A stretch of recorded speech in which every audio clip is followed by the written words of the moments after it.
The campfire was slowly dying. Raymond Grove was just 12 years old and he should have been asleep. It was late, past midnight on a warm night in 1973. And the party in the car park above Jenny Dixon Beach had long since ended. He and 3 friends had decided to stay, to camp on the sand, to prove they were brave enough to spend a night by the ocean without adults watching over them. They'd built a fire, a proper one, the kind of fire that 12-year-old boys build when they're trying to impress each other. Massive, crackling, throwing sparks into the darkness. Now it had just burned down the coals, glowing red and orange against the black sand. The Tasman Sea whispered against the shore. The national park behind them was a wall of deeper darkness, trees and scrub pressing close to the narrow strip of beach. Raymond was nearly asleep, that strange liminal state when you're not quite sure if your eyes are open or closed. The warmth of the fire on his face, the sound of his friends breathing, the waves crashing beside them, the weight of exhaustion pulling him down. And then something made him look toward the bush. He didn't know what. It wasn't a sound or movement, just a sudden, overwhelming compulsion, the kind of feeling that makes your skin prickle, that tells you in some ancient part of your brain that you're being watched. And as he turned his head, he saw her, standing at the edge of the firelight. A woman, tall, wearing a long dress that reached the ground, flowing and pale, the kind of dress that no one had worn in Raymond's lifetime. The kind of dress from history books from the 1800s, with a high collar and long sleeves. Her hair was dark, pulled back, and her arms were outstretched toward him. Not reaching, pleading. Raymond's breath caught in his throat. Every muscle in his body went rigid, because even in the flickering, uncertain light of dying coals, he knew with absolute certainty that this woman was not from his time. Was not, perhaps, from any time. "Wake up," he whispered, then louder. His friends stirred, groaned. One of them sat up, annoyed. "There's someone..." Raymond couldn't finish the sentence. They had all seen her. For a moment no one moved. 4 boys, frozen, staring at a woman who stood impossibly still at the edge of their firelight, her arms held out in that awful pleading gesture. "Help me. Please help me." And then terror took over. One of the boys grabbed a burning stick from the fire. He hurled it at her. Another did the same, flaming wood spinning through the darkness, trailing sparks. But the sticks passed straight through her body. Not around her, not past her. Through her, as if she were made of smoke. They landed in the sand behind her, still burning. The woman didn't flinch, didn't react. She just stood there, her face pale and desperate in the firelight. The boys ran. They scrambled across the beach toward the stairs, 132 wooden steps leading up to the car park, to safety, to the normal world where dead women in old-fashioned dresses didn't appear in the darkness. Their feet pounded on sand, then on wood. Raymond made the mistake of looking back. She was on the staircase behind them. Somehow, impossibly, she'd moved from the beach to the stairs. She stood 10 steps below, her white dress luminous in the moonlight, and her arms were still reaching toward them. Still pleading, still asking for something they could not give. The boys didn't stop running until they were home. Raymond Grove never went back to Jenny Dixon Beach at night. Not for years.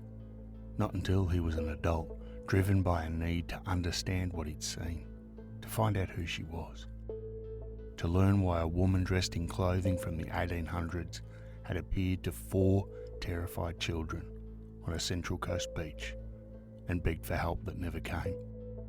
That was 50 years ago, but plenty of people swear that she's still there.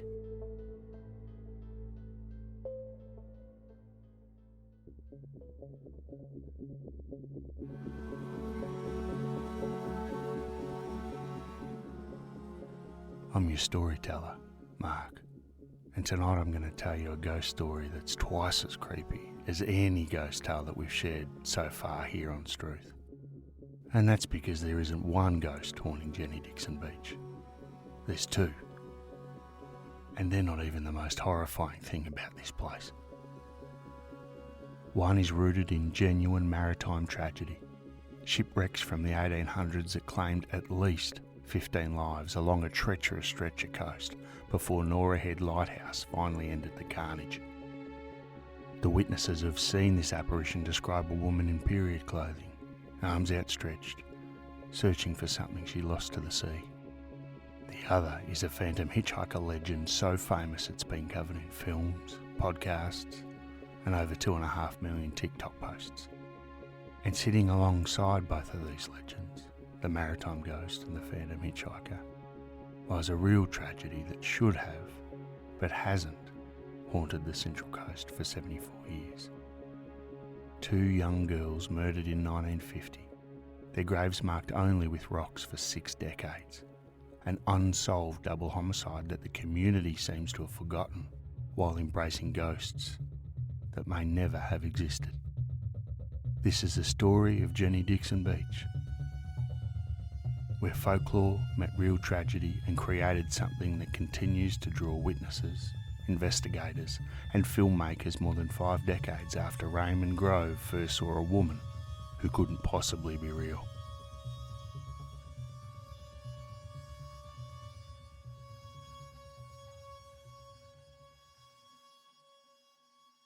Jenny Dixon Beach sits on the Central Coast of New South Wales, about 90 minutes north of Sydney. It's a narrow strip of sand caught between the Tasman Sea and Tuggerah Lake, flanked by Warrabalong National Park near a rocky headland called Norah Head. It's beautiful, popular with swimmers and surfers, the kind of beach that appears on postcards and tourism websites. And it's also haunted by a woman who never existed. Because here's the first twist in this story. There was no person named Jenny Dixon who died at this beach. No murder victim, no drowning victim.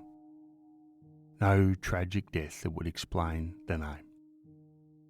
The beach is named after a ship.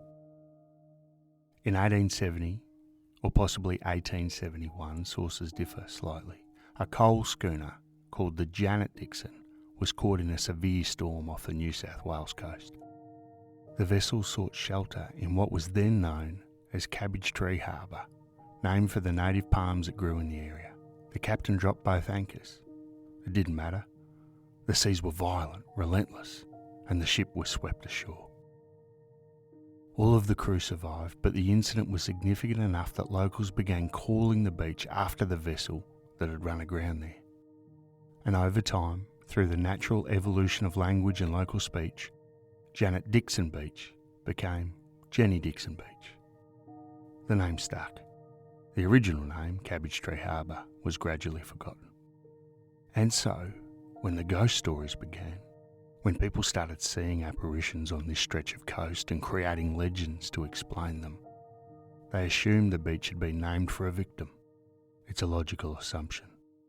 Ghost stories need origins. Hauntings need causes.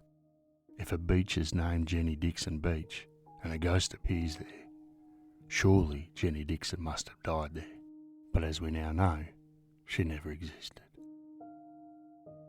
What did exist was death, real death, documented death, because before Norah Head Lighthouse was completed in 1903, this coastline was a graveyard for ships.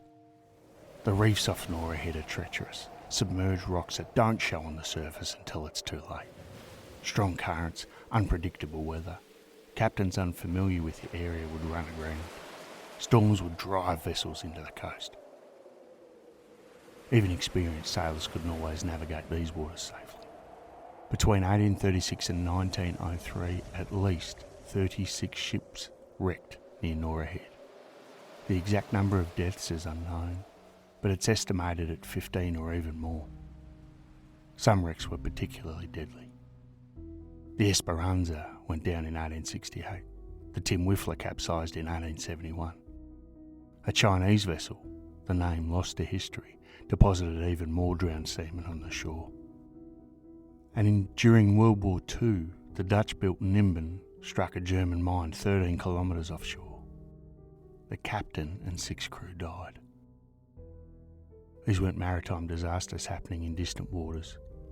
These were bodies washing ashore, wreckage littering the beach, locals finding corpses among the rocks.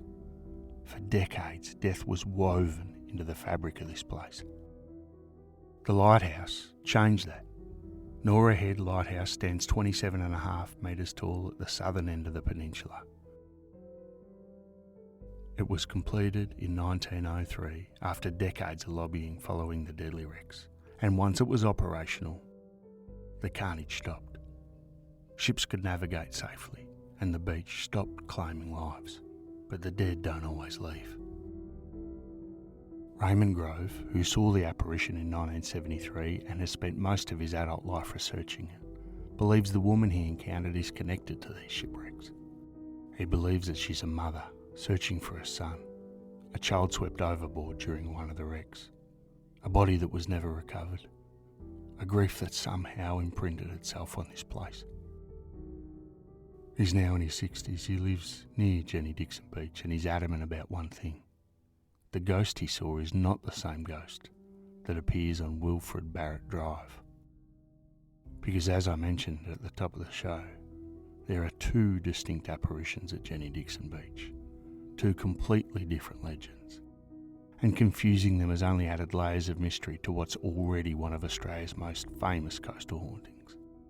The woman Raymond Grove saw wore clothing from the 1800s, a long flowing dress with a high collar and long sleeves, period accurate.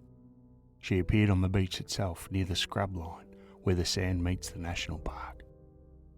She followed the boys up those 132 wooden stairs to the car park. She was transparent. Burning wood passed through her body without resistance. 4 separate witnesses saw her that night in 1973.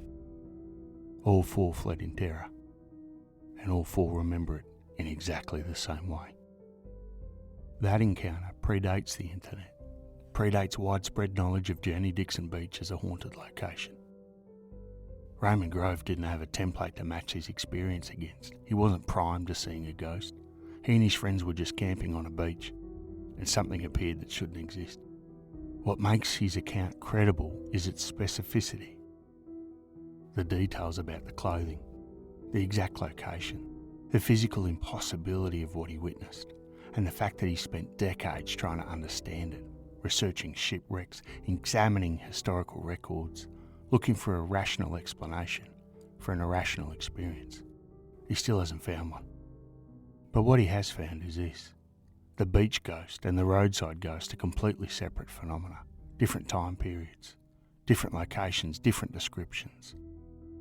The second ghost, the phantom hitchhiker, is the one that became famous, the one that shows up in films and podcasts and viral social media posts, the one with an origin story that sounds plausible, tragic, perfect for a ghost tale.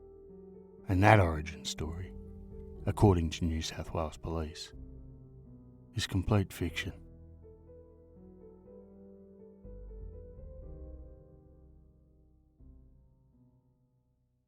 Wilfred Barrett Drive is the kind of road that feels haunted even before you know the stories.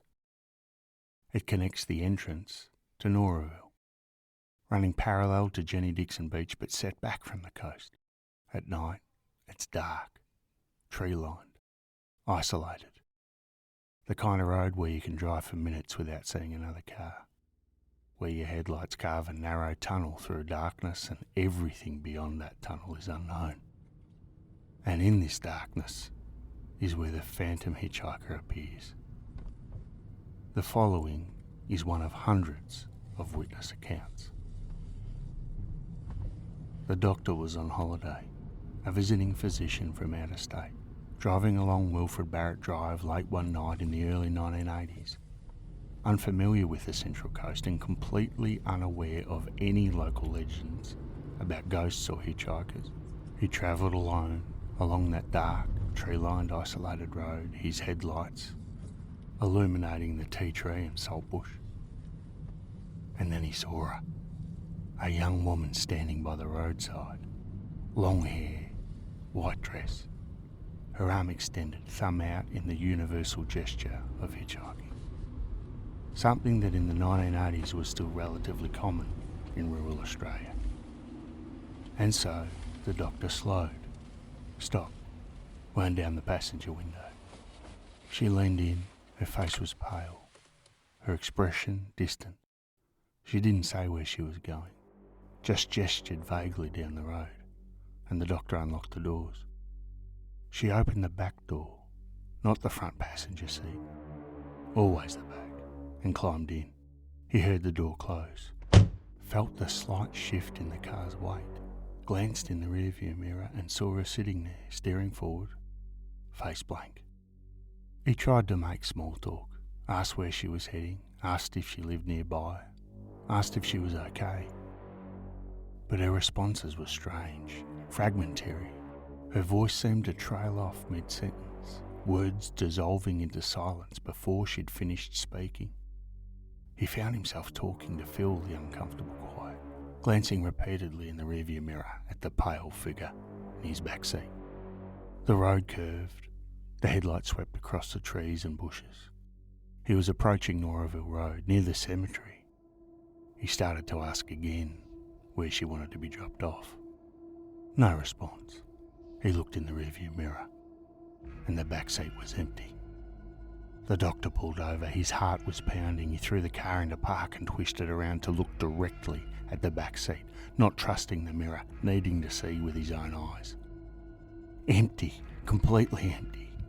He got out, walked around the car, opened the back door. Nothing. No one. The road behind him was dark and deserted. There was nowhere she could have gone. No side roads, no houses, just the cemetery across the way, and empty bushland.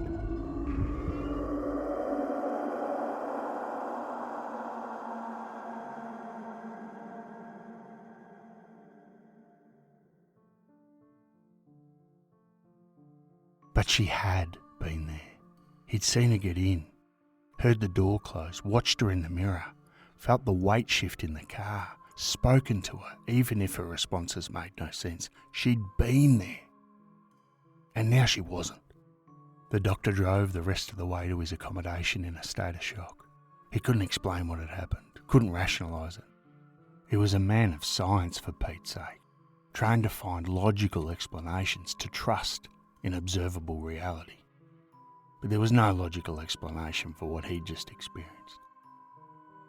The encounter disturbed him so profoundly that when he returned home, he sought psychiatric counselling. A doctor seeking help to process what he'd seen, or thought he'd seen, on a dark road on the central coast of New South Wales. He never learned about the legend, never knew that hundreds of people had reported similar encounters on the same stretch of road, never knew that the description he would have given, young woman, white dress, long hair, backseat only, trailing conversation, disappearance near the cemetery, matched reports spanning decades.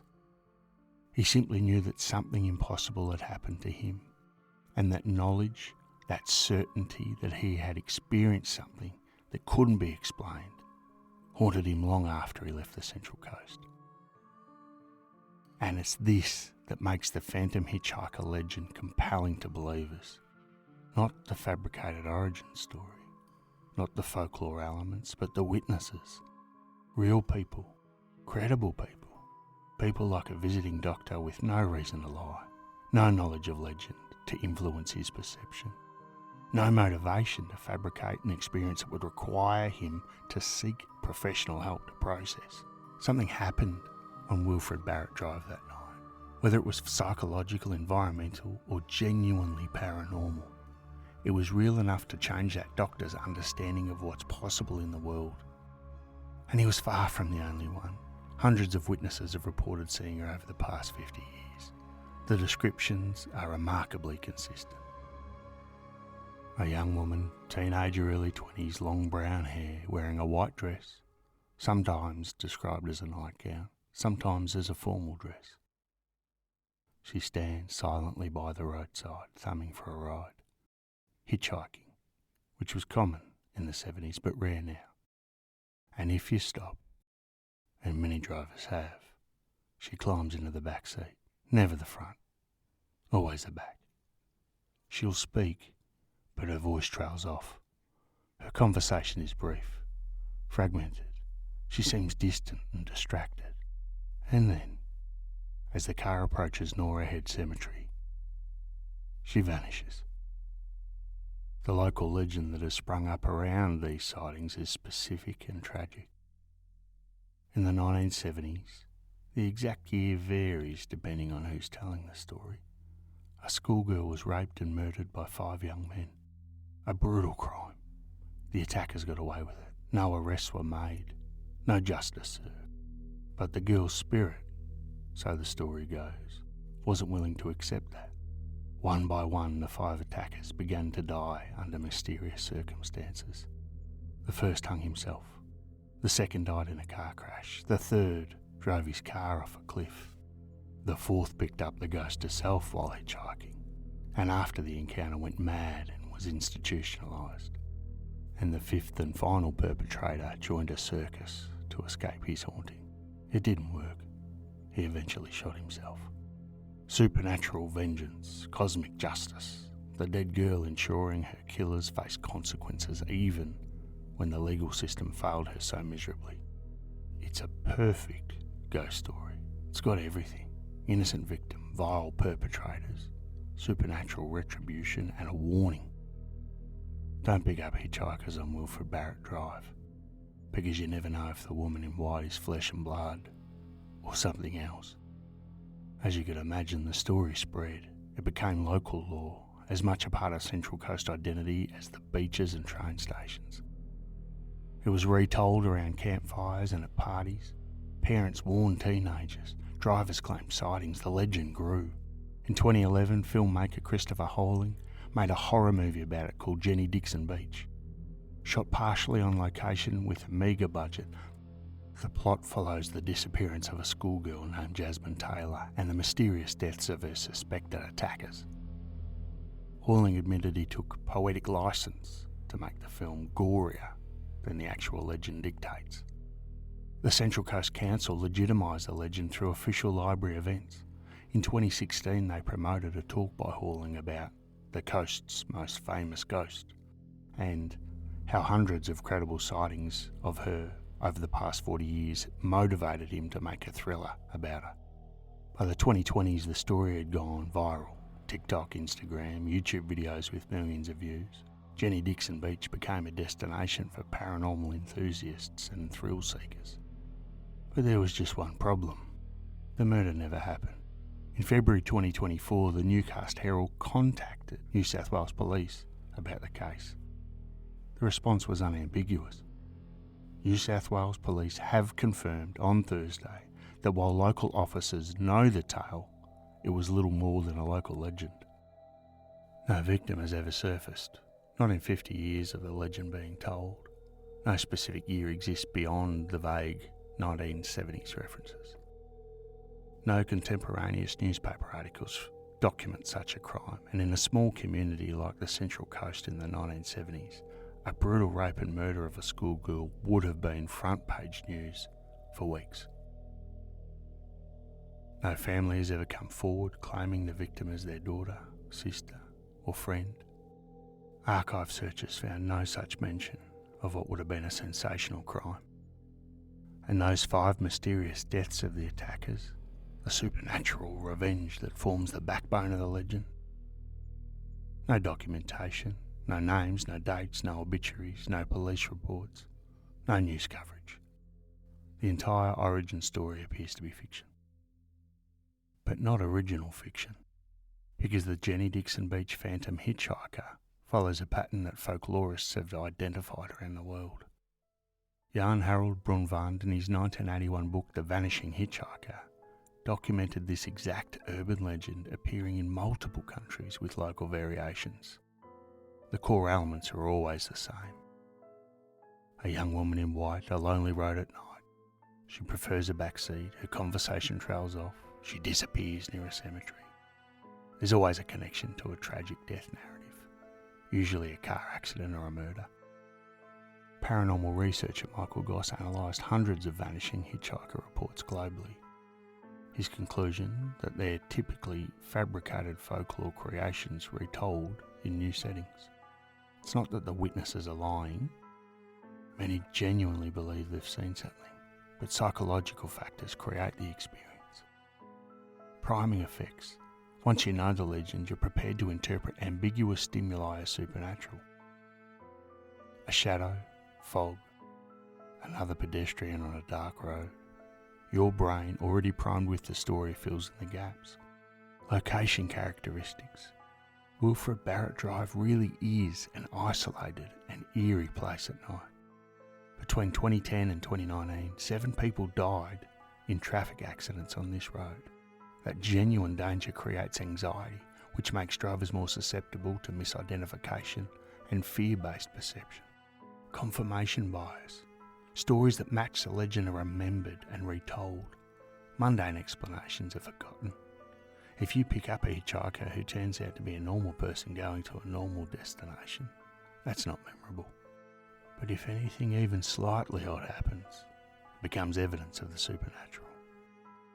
Social reinforcement. Sharing ghost sightings strengthens community bonds.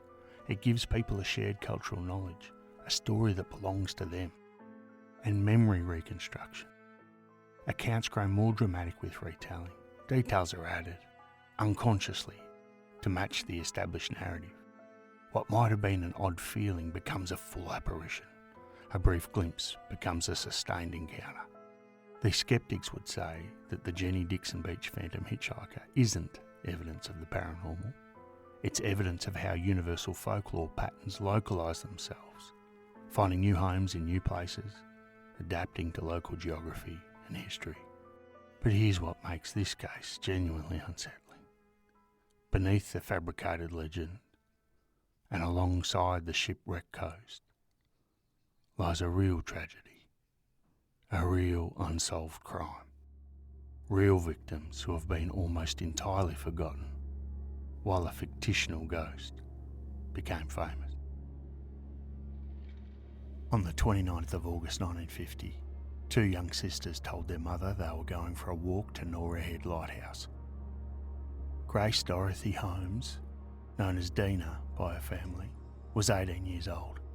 Her younger sister, Kathleen Holmes, Kathy, was just 11 years old. They'd been in Australia for only 5 months. The Holmes family had fled Dagenham, Essex, after being bombed out 3 times during the Blitz. They'd come to Australia seeking a safer life, a fresh start, somewhere their children could grow up without the constant threat of death falling from the sky. That afternoon, at least 4 Tuggerah residents saw the sisters strolling along the swampland that skirted Tuggerah Lake.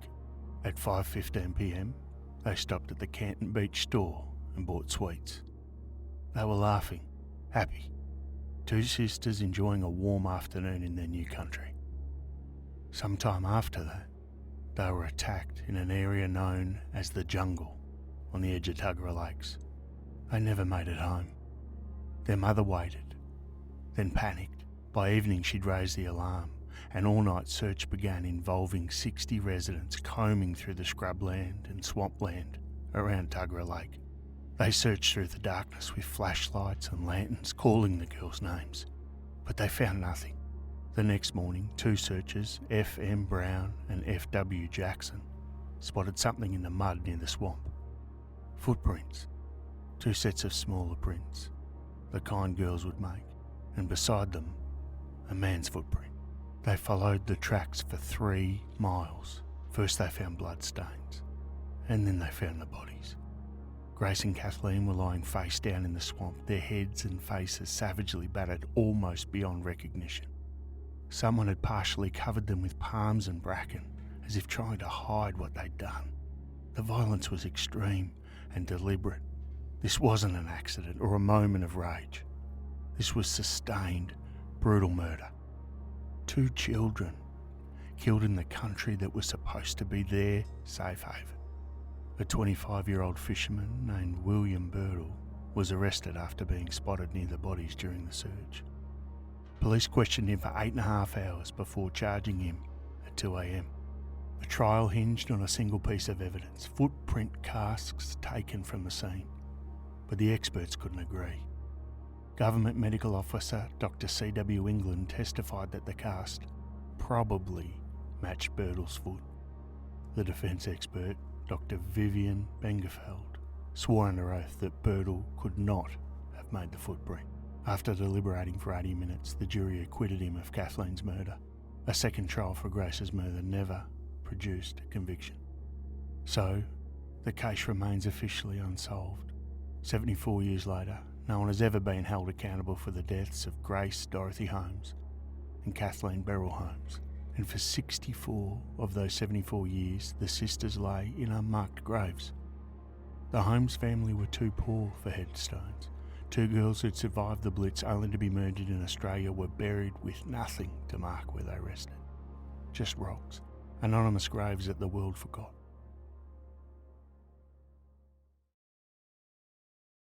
In 2014, a local resident named Gary Ballinger discovered the unmarked graves while researching local history. He was appalled. 2 murdered children forgotten. Their resting place anonymous. He launched a GoFundMe campaign and raised $2,550 from 49 different donors to finally give the sisters a proper memorial. Their brother, Doug Holmes, the last surviving member of the family, 80 years old in 2014, gave permission for the headstone. And only then, more than 6 decades after their deaths, did Grace and Kathleen Holmes finally have their names carved in stone. And here's the terrible irony of the Jenny Dixon Beach haunting. Some researchers believe the phantom hitchhiker legend, the fabricated story of a murdered schoolgirl seeking revenge, may have incorporated elements of the Holmes sisters' case. The parallels are haunting. Young female victims, brutal violence, the same geographical area, Tuggerah Lakes, near what is now Jenny Dixon Beach. Graves at Norah Head Cemetery, the exact location where the phantom hitchhiker supposedly vanishes. Unresolved justice, a community that should remember, but for the longest time, didn't. The legend may have taken real horror, the unsolved murders of 2 innocent girls, and transformed it into something else, something supernatural, something that could be controlled through storytelling, through repeated tellings that gave the narrative a shape and meaning that the actual crime never received. But in that transformation, the real victims were erased. Grace Dorothy Holmes and Kathleen Beryl Holmes are not famous. The case is not covered in viral TikTok videos. Filmmakers don't make horror movies about them. Instead, a fictional murdered schoolgirl from the 1970s, a girl who never existed, became the ghost everyone knows. But things are changing. The Case File True Crime podcast did cover the Holmes sisters' murders in Case 32. I'll add a link to the show notes, bringing genuine attention to the real unsolved crime. But it's a fraction of the coverage the phantom hitchhiker legend has received over the past 50 years. So perhaps the real tragedy at Jenny Dixon Beach isn't a fabricated ghost story. It's 2 sisters who came to Australia seeking safety and found death instead. It's a family too poor to mark their graves. It's 64 years of being forgotten while a fictional ghost became famous. It's the wrong victims being remembered. So the question becomes, why do these phantom sightings continue despite the legend's fabricated foundation? Why do people still report seeing the woman in white on Wilfred Barrett Drive when police have confirmed the murder never happened? The reports are real, even if the origin story isn't. Hundreds of witnesses over 50 years have claimed encounters with something or someone on Wilfred Barrett Drive. Police have filed reports. People have sought counselling after their experiences. Lives have been genuinely affected. And what about Raymond Grove's 1973 encounter on the beach itself? 4 witnesses, a specific location, a physical impossibility of wood passing through an apparition's body, an experience that predated widespread knowledge of any haunting in the location. So what is happening? The simplest explanation in psychology, not fraud, not mass delusion, just the way human perception works under specific conditions. But if the skeptics have got it all wrong, what could it be? Paranormal investigators and believers might point towards residual hauntings. These are traumatic events that somehow record themselves in locations and are replayed under certain conditions, like an environmental imprint that sensitive people can perceive. They'll also discuss intelligent hauntings, conscious spirits that interact with the living with purpose and awareness. The mother, arms outstretched, desperately looking for a son. There's also the genuine history of death in the area. The Holmes murders, decades of maritime tragedy, car crashes. This creates a location where the boundary between the past and present somehow is worn thin. Whether any of these explanations hold truth is also unprovable. But what's certain is that the sightings continue and the legend persists. And two very different ghost stories have become tangled together around the same stretch of coast, intertwined with the very real horror and tragedy of the death of two young girls. And still, on Wilfred Barrett Drive, on dark nights, when fog rolls in from the coast and the headlights carve tunnels through the blackness, drivers still report seeing a young woman in white coming for a ride. To a certain extent, whether the story is real or not almost doesn't matter anymore. The legend has its own life now, its own momentum. It's become part of the place, written into the landscape as surely as the lighthouse and the cemetery and the 132 wooden steps leading up from the beach, where four boys once ran in terror from something impossible. Truth.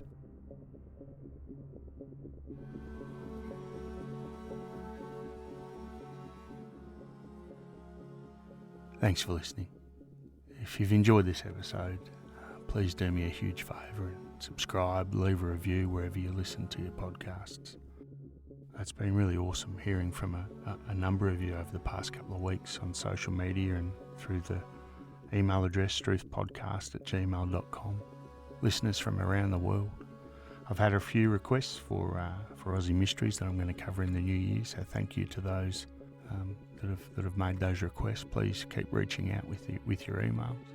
And if you happen to be driving along some dark and lonely road with a group of friends this summer, or indeed for our listeners in the Northern Hemisphere, if you're gathered around a fire somewhere, why not put an episode of Struth on and introduce your mates to the creepy tales that we share here on the podcast? I'd really appreciate it.